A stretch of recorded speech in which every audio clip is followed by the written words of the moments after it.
역사람이 아니라 되었습니다. 그들의 종족 지파에 그들의 기업이 남아있었다. 이는 여리고 맞은편 땅과 모압 평지에서 여호와께서 모세를 통하여 이스라엘 자손에게 명령하신 계명과 규례니라. 아멘. 민수기 36장 마지막 장까지 읽었습니다. 사순절 7주 가운데에 마지막 주간, 순환의 한 주간이 가장 중요한 한 주간이라고 그랬습니다. 순환의 한 주간 중에서도 오늘 금요일이 절정이 되는 날입니다. 그래서 1년에 단 하루 오늘만이 성금요일이라고 불리워지는 날입니다. 그래서 우리 그리스도인들은 다른 때는 좀 그래도 이 마지막 한 주간은 좀 주의 고난에 동참하는 마음으로 그렇게 살아야 됩니다. 그리고 이 성금요일은 열일 젖혀놓고 나와서 주님의 고난 묵상하면서 죽음을 생각하면서 기도하고 그런 시간이 되어야 됩니다. 제가 어려서부터 이렇게 쭉 신앙생활 해보고 목회 한 30여 년 해보고 그러는데요. 점점 우리의 신앙이 이 물고기가 거슬러 올라가는 그러한 것보다는 자꾸 시류를 따라서 세상을 따라서 이렇게 세속화되는 그러한 것을 볼 수 있게 돼요. 우리가 어려서는 주일 예배나 저녁 예배의 그 인원이 별로 변동이 없었습니다. 점점 가면서 편차가 많이 나죠. 특히 성금요일 같은 때는요, 꾸역꾸역 모여지죠. 새벽에도 그렇고요. 이 우리의 신앙이 주님 닮아가고자 하는 자꾸만 영적으로 기다림이 있고 바람이 있고 사모하는 것보다는 점점 세상으로 치우쳐가는 것을 볼 수 있게 됩니다. 이런 것은 주님 기뻐하지 않는 것입니다. 그러니까 어떠하든지 자꾸 주님을 따라가려고 주님을 앙망하며 사모하는 신앙을 가져야 됩니다. 여러분, 유럽 교회들이 거의 다 문을 내리고 도서관으로 혹은 어떤 교회는 술집으로 이렇게 변모해 가는 걸 우리들은 보고 있습니다. 미국의 수많은 교회들이 무너져 가고 있는 것을 보게 됩니다.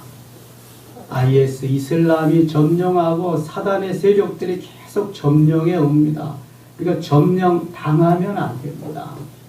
점령해야죠. 그래서 우리의 신앙은 계속해서 초대교회를 닮아가는 그 노력, 이 사모함이 얼마나 필요한지 모릅니다. 오늘 금요일 새벽에 주님이 잡히십니다. 그리고 빌라도의 법정에서 재판을 받고 십자가에 처형되시는데요. 오전 우리 시간으로 9시에 못 박히시고 오후 3시에 운명하십니다. 6시간 동안 십자가상에서 고통당하십니다. 얼마나 아프시고 얼마나 괴로우셨겠습니까? 얼마나 고통스러웠겠습니까? 그 골고다 언덕까지 가는 그 십자가를 지고 가는 도중에도 주님은 너무 힘에 겨우셔서 간밤에도 계속 철야하고 금식하며 기도하셨잖아요.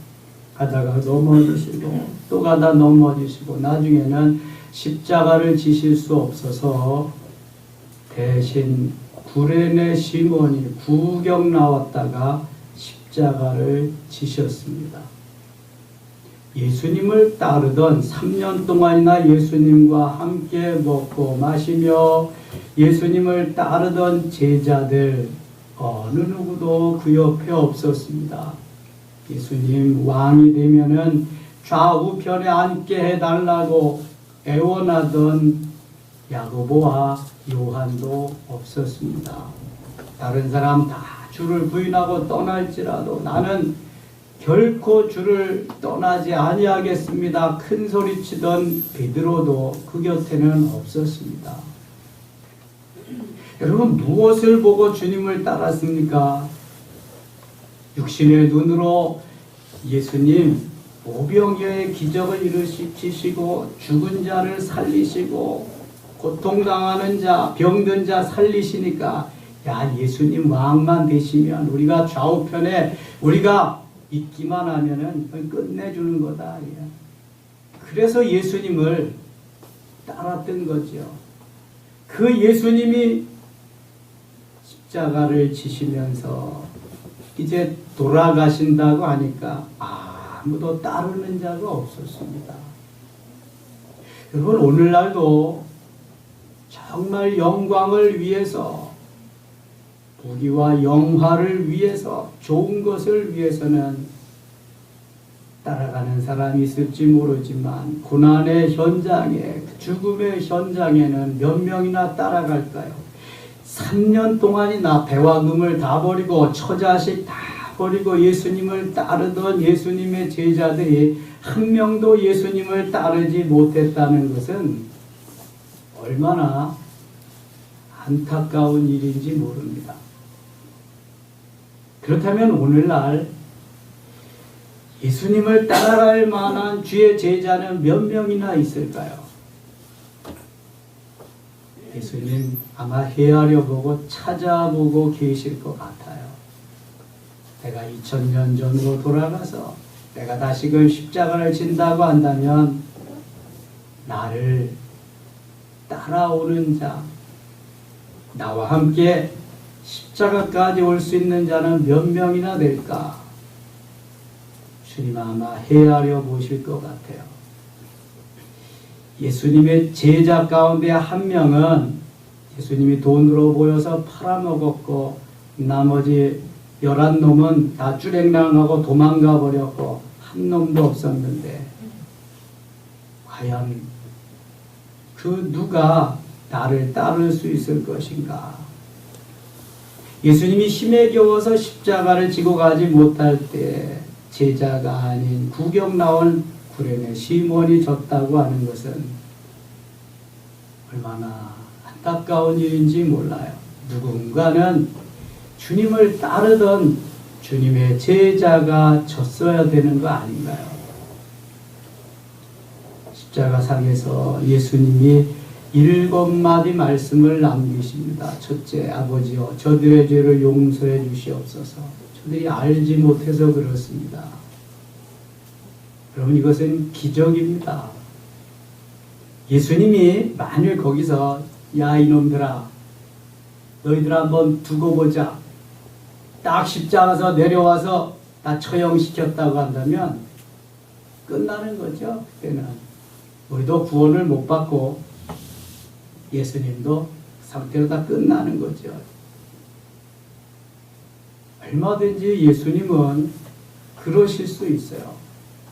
그러나 끝까지 하나님 말씀에 순종하는 예수 그리스도였기 때문에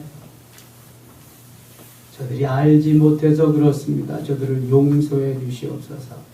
여러분, 아무런 죄도 없이 죄인으로서 십자가를 지고 거기에서 모욕과 고통과 천대와 멸시를 다 당한다는 거 상상이나 됩니까? 여러분, 만일 그렇다고 한다면 거기에서 참고 계속 견딜 수 있겠습니까? 눈에는 눈으로, 이에는 이로. 이게 다 우리 인생들에게 누구에게나 주어진 가치관인데 말이죠. 주님은 이 땅에 오신 목적을 그때 다시 생각한 거죠. 이미 겟세마네 동산에서 기도를 주님 그렇게 하셨잖아. 할 수만 있으면 이 잔을 내게서 옮기워 주시옵소서. 하지만 내 마음대로 내 뜻대로 마시고 아버지의 뜻대로 하시옵소서. 육신의 고통, 육신으로는 참기 힘들지만 내가 아버지의 뜻 가운데서 아버지의 뜻을 이루기를 원합니다. 이미 그때 뜻을 결정하셨어요. 그래서 죄인들을 위해서, 원수들을 위해서 그렇게 기도하실 수 있었던 거죠. 두 번째 십자가상에서 하신 말씀. 오늘 내가 나와 함께 낙원에 있으리라. 누구에게 한 말이죠? 한편 강도에게 한 말입니다. 다른 한편 강도는 내가 하나님의 아들이면 너도 좀 내려오고 우리도 좀 살게 해줘라. 비아냥 걸지만 다른 한편 강도는 우리야 마땅히 죽을 죄를 져서 여기 달렸지만 예수님 무슨 죄가 있느냐. 예수 선생님이여 그 나라 임할 때 나를 기억해 주시옵소서. 그랬더니 오늘 내가 낙원에 나와 함께 있으리라 말씀합니다. 여러분 똑같은 살인자 강도지만 한 사람은 그 순간에 멀리 지옥에 갔고 한 사람은 낙원에 이르는 놀라운 은혜를 경험합니다. 끝까지 누가 예수님 편에서 설 수 있느냐? 끝까지 누가 주님을 따를 수 있느냐? 회개하고 주님 곁에 설 수 있느냐가 참으로 중요한 것입니다. 세 번째 말씀, 여자여 보소서 아들이니이다. 나아야는 여자여.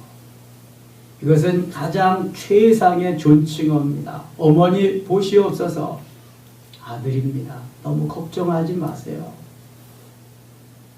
육신의 어머니가 보고 계시기 때문에 어머니에게 안심을 시켜주는 말씀입니다. 네 번째 말씀, 엘리 엘리 라마 사박다니.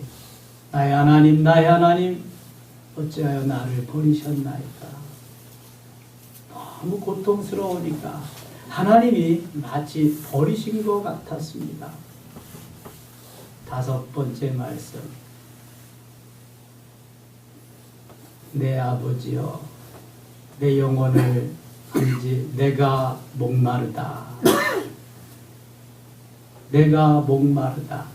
다섯 번째 말씀입니다.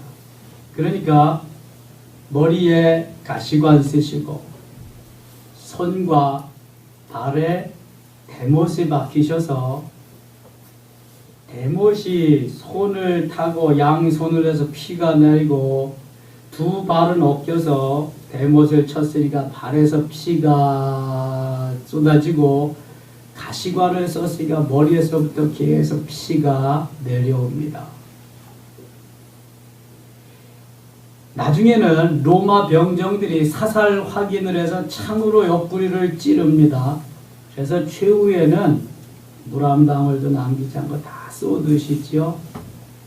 이게 피와 물이 수분이 다 빠지니까 목마른 거죠. 여러분 전쟁터에서 병사가 총탄에 맞아 죽어가면서 가장 숨가쁘게 찾는 게 물이라고 합니다. 물. 피가 빠져가니까 수분이 빠져가니까 너무 목마르니까 물을 찾는 거죠. 군인들은 허리 탄 띠를 차는 그 옆에 수통을 차고 다닙니다. 항상. 목이 마를 때에 물을 마시는 거죠. 예수님 너무 목이 타시니까 내가 목마르다. 너무 인간적인 것을 보여주시는 거죠. 예수님은 사람이자 하나님이십니다. 하나님이시자 사람이십니다.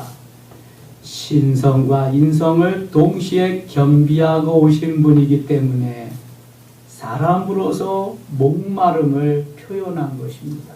내가 목마르다. 여러분 목마르실 때 있잖아요. 그냥 목마른 거하고 내 몸에서 수분이, 사람은 80% 이상이 수분이 물로 채워졌답니다.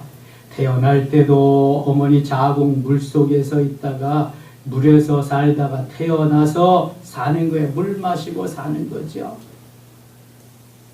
근데 물이, 수분이 다 빠져나가니까 목마른 건 당연한 거죠. 내가 목마르다. 여섯 번째 말씀, 다 이루었다. 이제 내가 이 땅에 와서 아버지께서 말씀하신 것을 다 이루었다.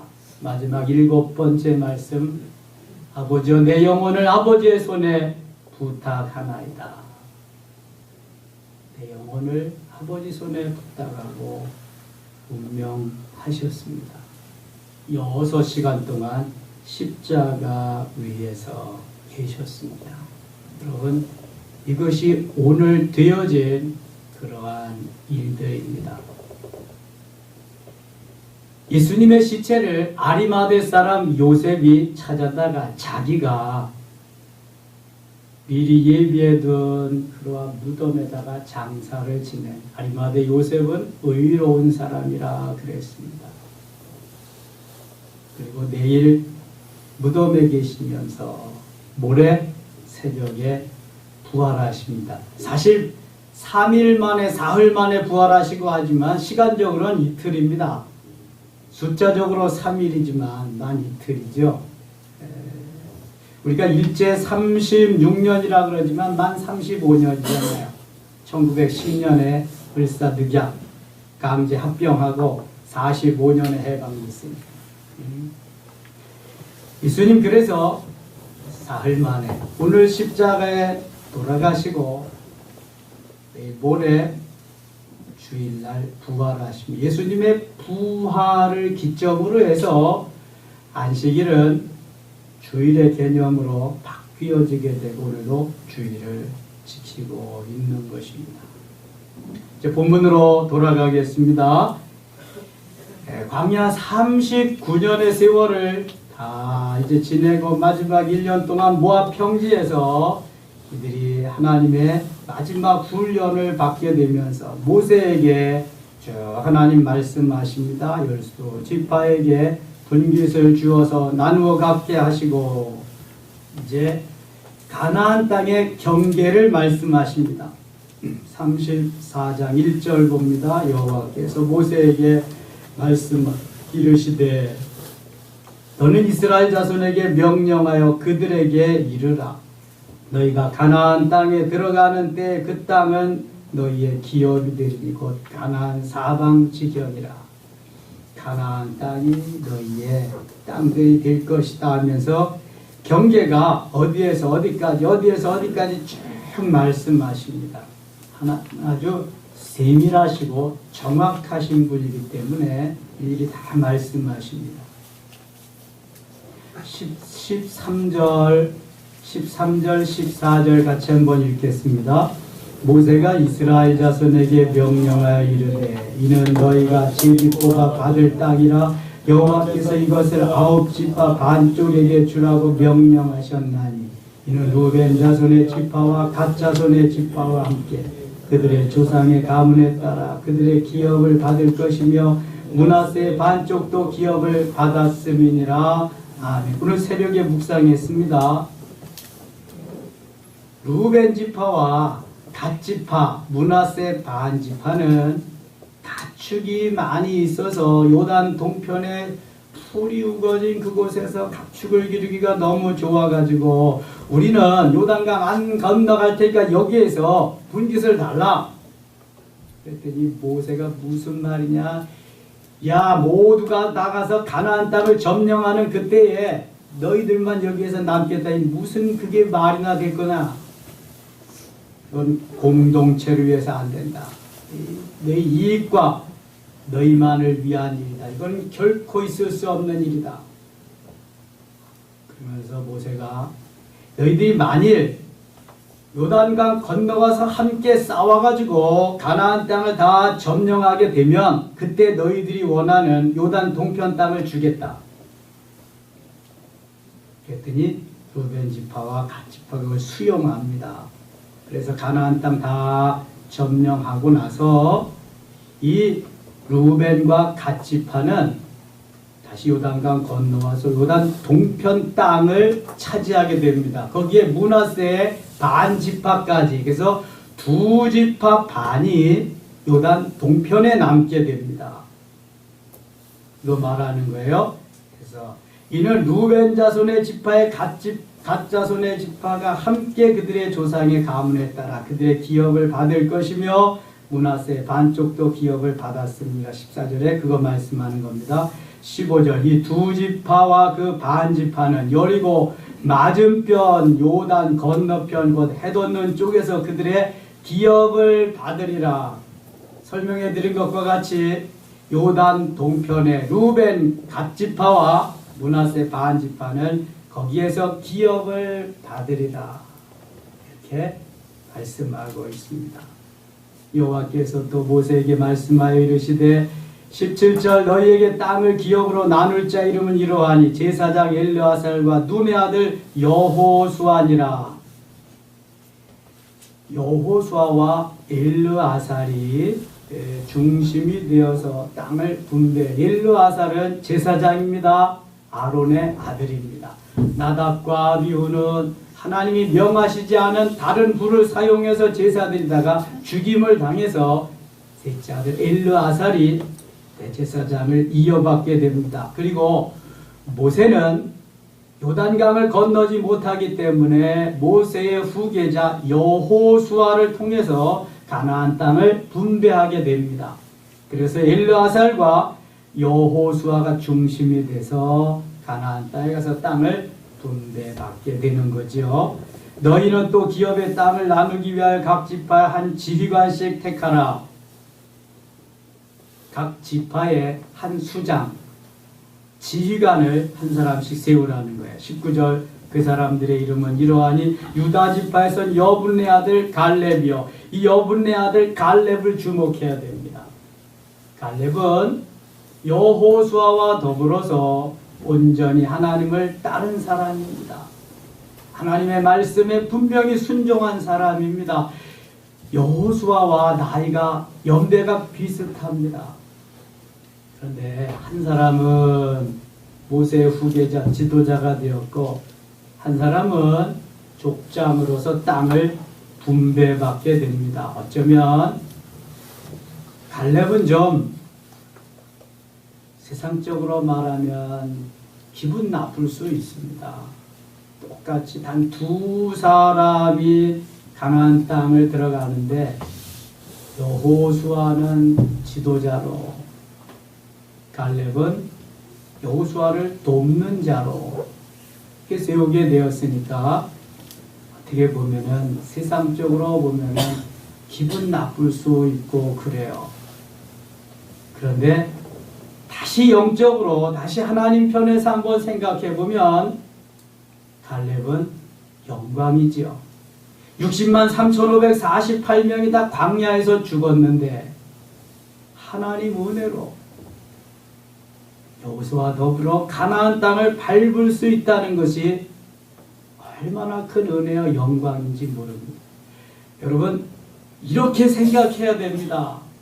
갈렙과 같이 하나님 나를 살려주셔서 누구도 갈 수 없는 그곳에 내가 갈 수 있게 하시는 은혜를 생각하면서 감사하는 사람이 될 것이냐 그렇게 생각해야 됩니다. 아니면 나도 똑같이 가나안 땅을 가는데 누구는 지도자고 누구는 돕는 자냐 기분 나빠하면 자기만 손해란 말이죠. 이게. 자 어떻게 받아들일 것이냐 기왕이면은요 좋게 받아들이고 좋게 해석을 해서 하나님의 뜻을 이루는 게 하나님의 자녀의 본분이요 갈 길입니다. 하나님이 이미 스케줄 다 짜놓으시고 하는데 내가 원망하고 불평해서 될 일이 아니요. 이것은 내가 기분 나빠한다고 하나님이 그거 변경하실 분도 아니고요. 그렇다면 이미 만들어 놓으신 스케줄 속에 따라가는 입장이라면 하나님 감사합니다. 내가 지도자 여호수아 편에 서서 모세의 후계자 여호수아를 최대한으로 잘 돕겠습니다. 이런 마음을 가지고 간다면 하나님 얼마나 기뻐요. 두 사람을 다 똑같이 세울 수는 없잖아요. 나중에 여호수아에 들어가 보면 알지만요. 갈렙이 큰 공을 세웁니다. 많은 지파들이 자기네 좋은 땅 하고 있어요. 그러나 좋은 땅 마음대로 안 되잖아요. 어떻게 해서 주었어요? 제비 뽑아서 줬어요. 제비 뽑아서 줬어요. 그런데 갈렙은요. 여호수아에게 이렇게 간청합니다. 헤브론 땅을 주세요. 산악지 누구도 가기 싫어하는 그 땅을 우리에게 주세요. 그때 갈렙의 나이 84세입니다. 그 고령에 자기가 자청해서 누구도 가지 않으려고 하는 산악지대를 여호수아에게 달라고 해서 그곳에 가서 점령하고 그곳을 차지하게 됩니다. 후에 다윗은 그 헤브론에서 7년 6개월 동안 도읍을 정하고 이스라엘을 다스리게 됩니다. 갈렙이 얼마나 훌륭한지 몰라요. 여호수아의 질도령 밑에 갈렙이 가리워졌지만 갈렙은 너무 귀한 일을 했습니다. 예수님의 가시는 길을 세례 요한이 준비하고 예비하면서 선발대로 간 것처럼 오케스트라의 맨 그 악장이 누구냐 하면은 퍼스트 바이올린입니다. 우리 먼저 봤지만 음기같이 퍼스트 바이올리니스트가 악장이거든요. 그럼 나머지는 세컨, 보조하는 사람 보조. 악장만 있어서는 안 됩니다.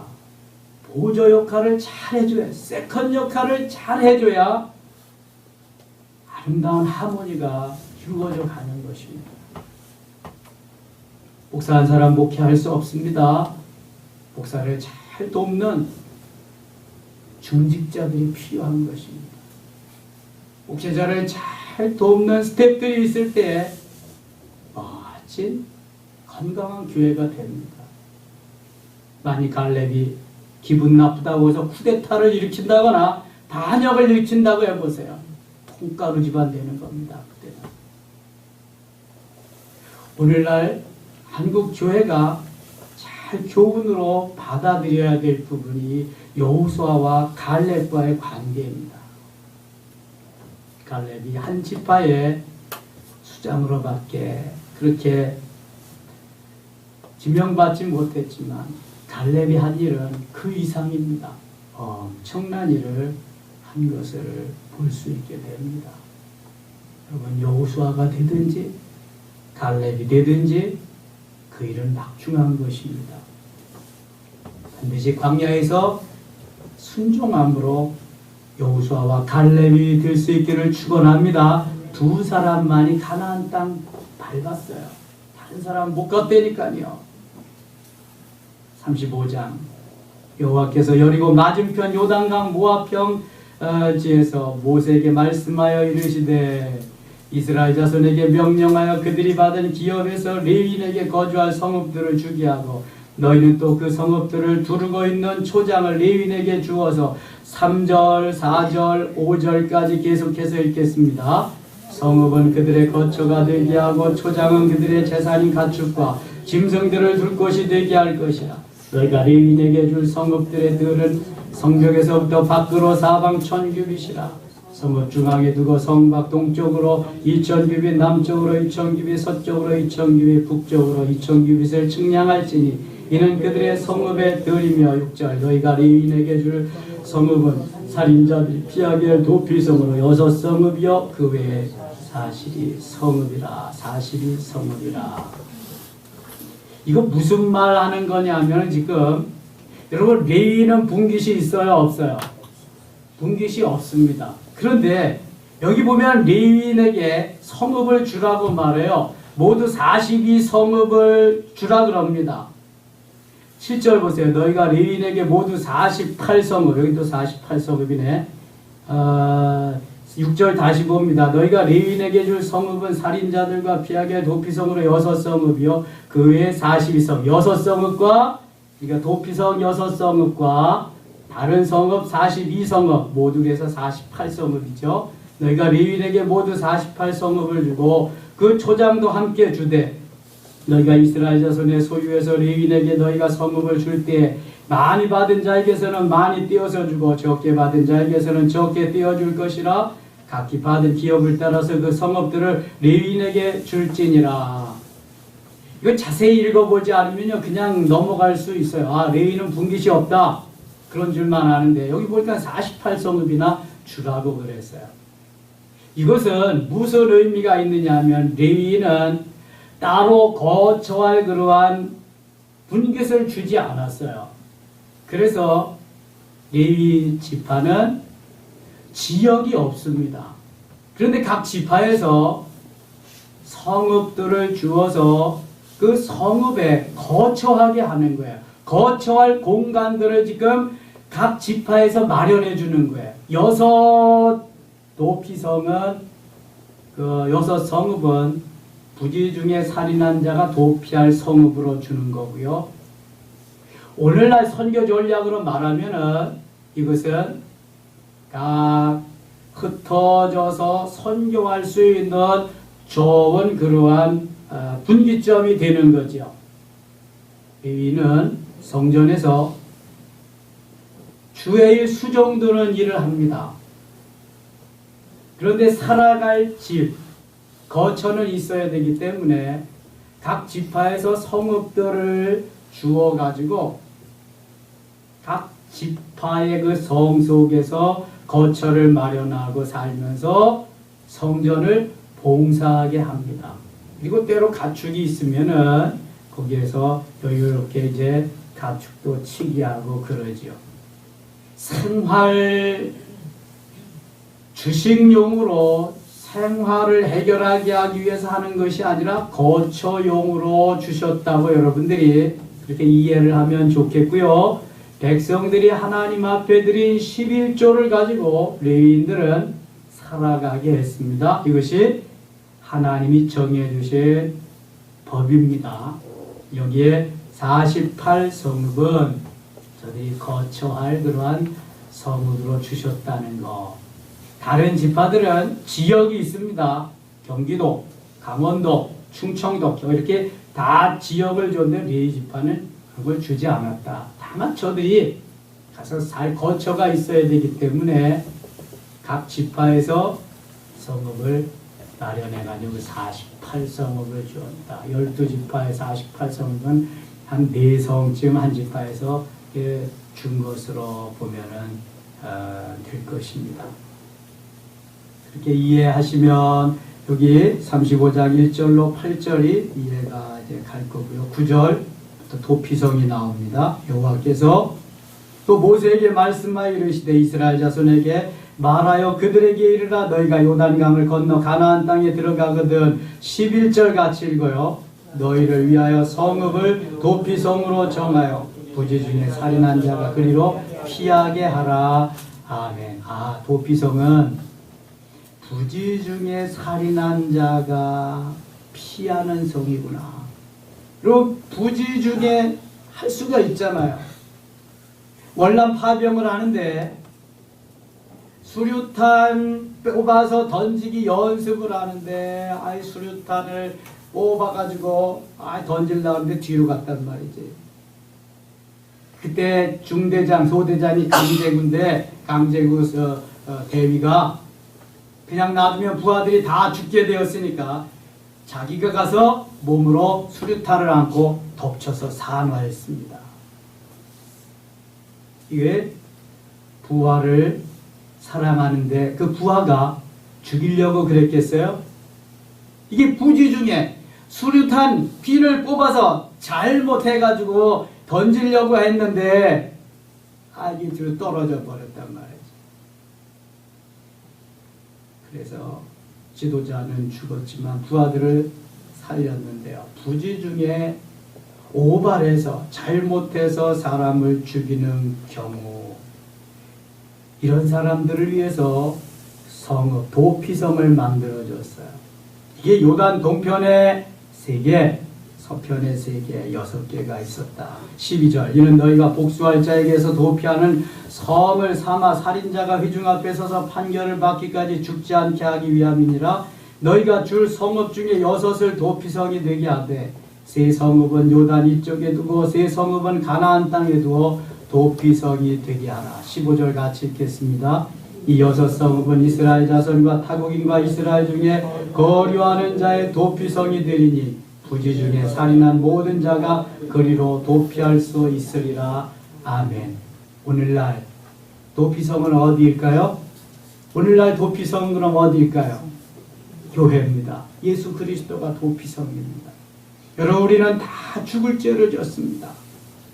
죽어 마땅한 것입니다. 그런데 교회를 오기만 하면, 예수 그리스도에게 돌아오기만 하면 하나님이 살려주십니다. 오늘 예수 그리스도의 죽으심이 바로 이런 것입니다.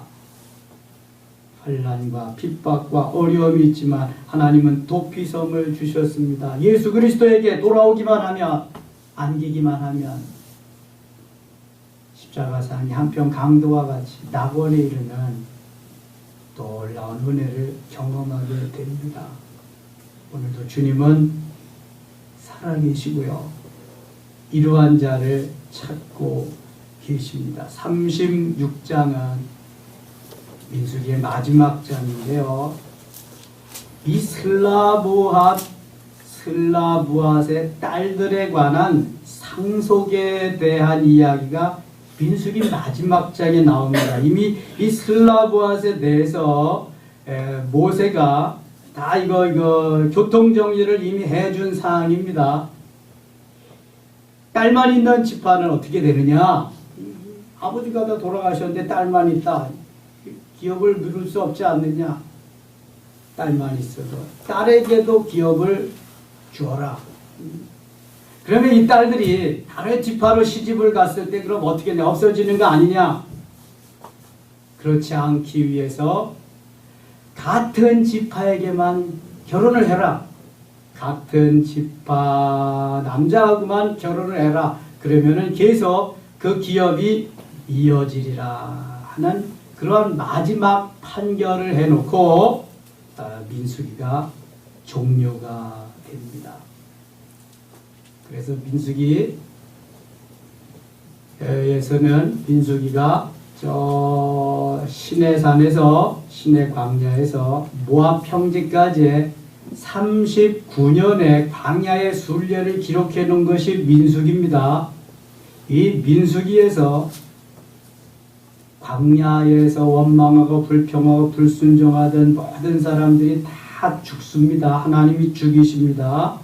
그리고 마지막으로 이 모압 평지에서 모세가 가나안 땅에 들어가서 살 출애굽 2세들에게 남긴 설교 3편이 신명기입니다. 월요일부터 그거 하겠습니다. 기도합니다. 하나님 아버지 고맙습니다.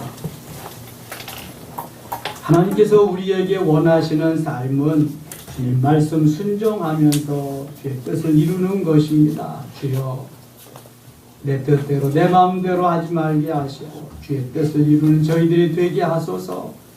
주님도 십자가상에서 아버지여, 저들이 알지 못해서 그렇습니다. 저들의 죄를 용서해 주시옵소서 하며 아버지의 뜻을 이루기 위해 몸부림쳤습니다.